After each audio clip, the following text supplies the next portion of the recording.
let's continue our archetype series with aggression. It's been a little while since we've done this, and I felt like we should dive back into it. So I want to talk a bit about aggression. Now, for this series, just like the other ones, we're going to do 3 different examples. I'm going to show you a deck. That deck will also be down in the description if you want to check it out.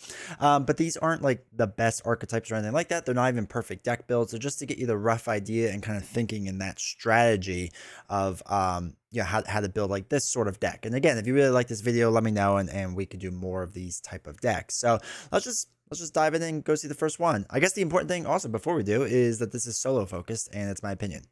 Those are always the 2 most important things, but I feel like we always need to add this. I'm always looking at things from solo perspective, in my opinion.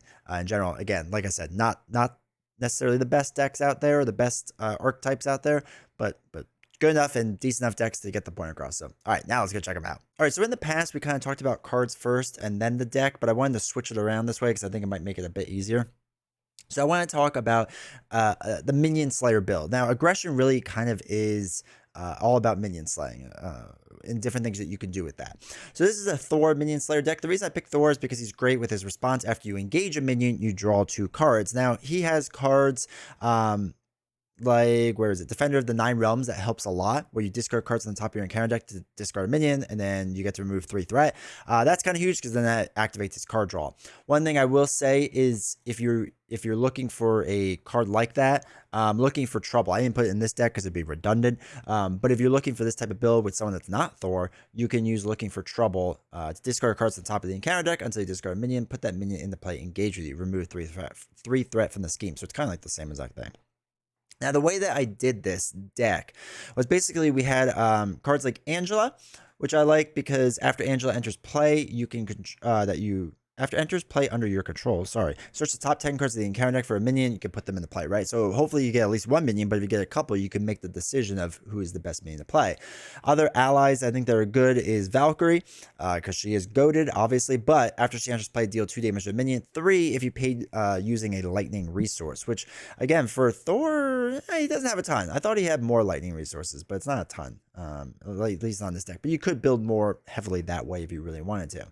I also like cards like Bring It, because again, you can do max 1 per phase, so you can't keep stacking it, but you get to draw 1 card for each minion engaged with you. If you're able to engage a couple minions, pretty good, right? You can get some decent card draw. And another big thing is the support. After you defeat a minion, place 1 glory counter from here. And now on alter ego side, exhaust Hall of Heroes to remove 3 glory counters to get 3 card draw, which is really nice, right? Like there's a lot of flipping you could do here with Thor, which makes it interesting. Some of the other things I want to point out really fast is I'm a big fan of Chase Them Down. Like this is a core box card, and people like kind of mock. No, they don't mock me. That's a little aggressive. Maybe snicker when I talk about this card, but I do like this card, right? Especially if you're defeating minions, it's an easy way to remove 2 threat from a scheme, right? It doesn't have to be the main scheme, a scheme, which is really helpful, especially for someone like Thor, who isn't exactly like crushing it or anything like that. Then Godlike Stamina is always good, right, for him because it's more healing ability and lets you discard a status card if need be, but just being able to heal is huge. And 1 by 1 I liked if you're playing cheaper or playing against less health minions, right? So deal 2 damage to enemy. If that attack defeats an enemy, you deal 2 damage to an enemy, right? Which is always nice. At 1 cost, that makes it pretty good. And Precision Strike, another way to heal. I'm always good. I always like to look for ways to heal, and aggression actually has some decent options for it, but usually it's done through minions. But especially when you start playing a lot of expert games, you're probably gonna have to find unique ways to heal, not always be on your alter ego side. Then we also have Assault Training. This is a card that I don't use enough, but it's actually pretty decent. It is Alter Ego, which kind of stinks, but you can exhaust this card, remove a training counter from it. There's 2, and you get to choose a red event card in your discard pile and shuffle it back in your deck. Can be really, really useful. And then I also have War Room. Now you can adjust this based on how many you think you need.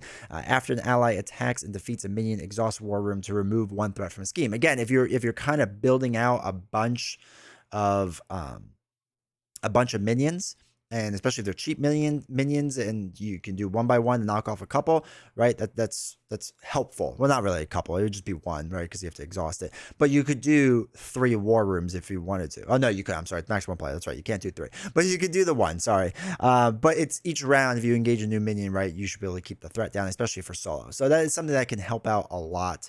And I haven't shaken because I just like it for gaining steady with Thor, who is 14, right? Oh goodness, thought I forgot that for a second. But But there's other cards you can put in there too that are generic and whatnot. But as far as aggression type cards, these are the ones that I kind of like to look forward to the most. All right, next up we have the quote unquote big swing, right? And this is just when you're trying to save up for a massive, massive attack. This stuff is really useful. With more villains like Zola, I would say, where Zola, you don't want to be like pinging small amounts of damage, right? Because of retaliate. You want to do massive amounts of damage at a time. And that's kind of what more or less this deck does. Now, it's always a little hard to do because some of your biggest attack cards really are just in your own kit. But the big one of all this, and this is the one that most people point to, is the Dive Bomb and Hone Technique combination. So Dive Bomb, for those that don't know, you have to be aerial. It's a 4-cost card. Deals 7 damage to an enemy. Deal 1 damage to each other enemy. Now, with Hone Technique, when you play an aggression attack, if you pay for that event using a science resource, increase the amount of damage the event does by its printed cost, which is 4, right? And that's crazy strong because it's not only just 7 or 4 on the 7, it's 4 on the 1 as well. So it becomes a stupidly strong card. Then you can also put on top of it things like Warrior Skill to remove a counter and that attack deals an additional damage, right? There's ways to like bump that up a lot, a fair amount at least. And even if you don't have that out, you don't need to do all that. It's still Hone Technique, Dive Bomb is a great combination overall. But Warrior Skill is a upgrade I like a lot for just when you need the extra 1 damage or whatever, especially since, again, you're trying to do bigger hits. This is always a great way to add the extra 1 onto it. Melee, I think, is another decent card at this because the 3 costs deals 3 damage to an enemy and 3 damage to another enemy. Again, with a Warrior Skill or Hone Technique, right? That works. Yeah, Hone Technique. You could deal more damage based off its printed cost, right? So there's different things that you could do there that kind of like really makes it decent. So one of the things with the big hit is that we can sometimes do cards like Looking for Trouble, right? Where you want to get a minion out there and you want to go way over the top. Now, it'd be nice if you can get overkill on top of it, but one of the things you could do, especially if you need to heal, is do this massive hit on a minion with not a lot of life, because you can play a card like Moment of Triumph, where after you attack and defeat an enemy, heal 1 damage from your hero, excess the damage dealt by that attack, right? So if you're doing like a 8-9 swing attack, even if you do it on the villain, like stage 1 of the villain, and they only had 2 life left, and you go, 6, 7, 8 over, you get to heal that amount, which is really helpful. It really helps. And then that's why I have cards like Follow Through as well. When your hero's attack deals any amount of excess damage, increase that amount by 1. Again, this is nice for more so for Moment of Triumph, where it's like an extra free hit point you get, essentially, which can be super useful. Some of the other cards I have in here, I think that was all the main ones. I put in Angela again. If you need to get that minion out there, it's helpful. I like cheap allies to help me block. The reason I have Bug, Hulk, and Spider-Girl in here, not only for the stun and confuse, is that because Captain Marvel, her big swing really comes from, where is it? Energy channel, right? You spend X amount of energy resources, put X counters here, basically up to 5, and then you could do a 10 damage attack right there, which is a big swing and a big hit. That's why I like her for this build. I also have things like Tag Team. Again, I think it's always good that you want to have little bits of damage somewhere on the board easily accessible to take out minions or weaken minions while you save those massive event cards for the villain, right? And I think that's it. Oh, we have Martial Prowess just to kind of pay for it is the only other thing. But that's the general gist of the build. It's not anything too crazy. The big thing most people talk about is Dive Bomb and Hone Technique, right? That's just a massive card, can do tons of damage.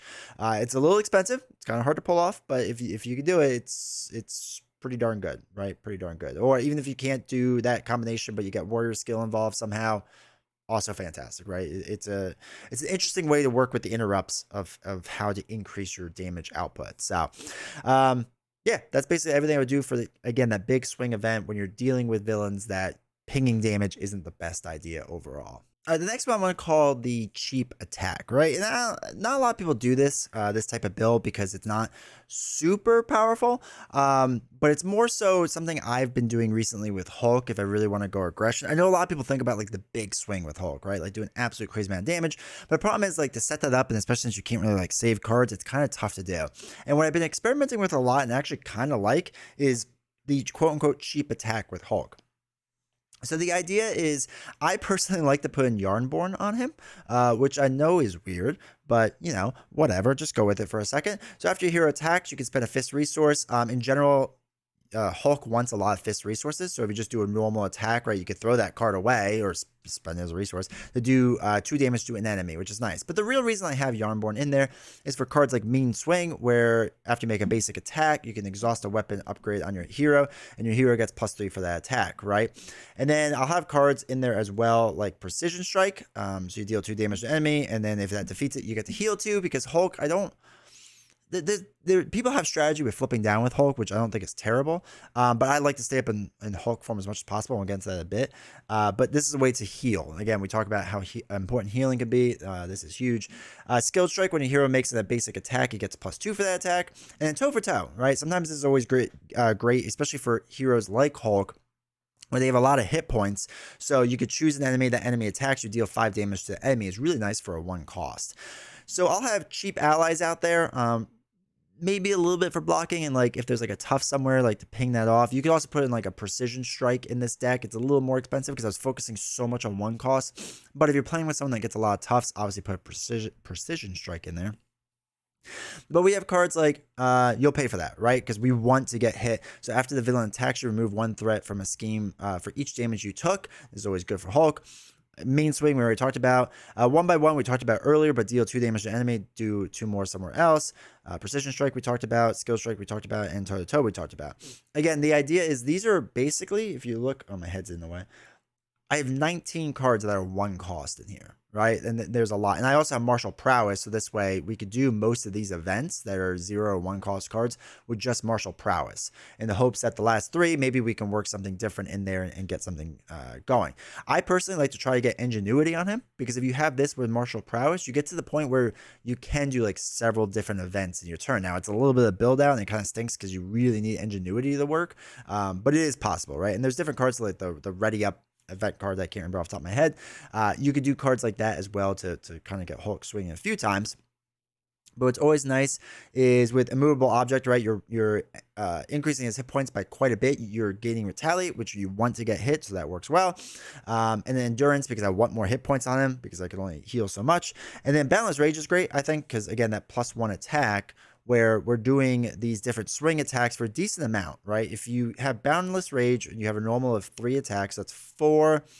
And then you do Mean Swing, where you exhaust your weapon, so that's 4, 5, 6, 7, right? Up to there. Or if you have Skilled Strike, right? That's another 2. And then Yarnborn can be used after that if you have a fist resource laying around your hand and you're going to be throwing away anyway. Now you can deal 2 damage to an enemy, right? It doesn't have to be that enemy you hit. It could be another enemy. So stuff like this, I think, works well for Hulk. I think people always think about the big swing and whatnot, but I like to save his big swings with, you know, a Hulk smash, right? I think cards like that is absolutely fantastic. And work well. Thunderclap is less so good. But there's other cards you could play too. They have the aggression resource, wild resource, whatever that's called, aggressive energy, that lets you basically do, what is that called? Now I have to look it up. But lets you add more damage to your attack, which I think is pretty good. I think that works nice. Yeah, aggressive energy. You can add that too if you want to do additional damage as a resource. Plus it's wild, so that he has a lot of fist resources. I see a lot of people playing Hulk with like expensive cards because they want to do those big hits because they feel like they're rushing through everything. I don't think that has to be the case. And now again, you could put more thwarting cards in here that we've talked about in previous decks to help you out, or you could put in allies that can do more thwarting than these could. So there's a couple different ways to play it. But again, this is just like the cheap build. This works for a bunch of different heroes that you just want to like be able to crank out little cheap hits while kind of boosting yourself up. So let me know your favorite archetypes, right? I've only covered 3, and I know the one with the cheap one isn't like a favorite for most people. I think it has its place though. I think it works well. But let me know your favorite. Like, what some of your favorite card combinations? I think Aggression has some really cool combinations you could do. Like I said, with Hone Strike, Hone Technique, Warrior Skill, and Die Bomb, right? Like, I think that combo of cards can get pretty gross and pretty crazy all at once. And if you throw in aggressive energy on top of it, like, it could get insane. But I think cards like that are pretty cool to see and work out in those combinations. And that's the one thing I really have liked about Aggression in general, is I think it does that really well. So if you want to see another video on this with Justice archetype, I'll put that video right here so you can check it out. Kind of the same exact feel and idea of the video. So hopefully you like that one. If you made this far, do me a huge favor. Make sure to hit like and subscribe. I really appreciate it. See you all next time.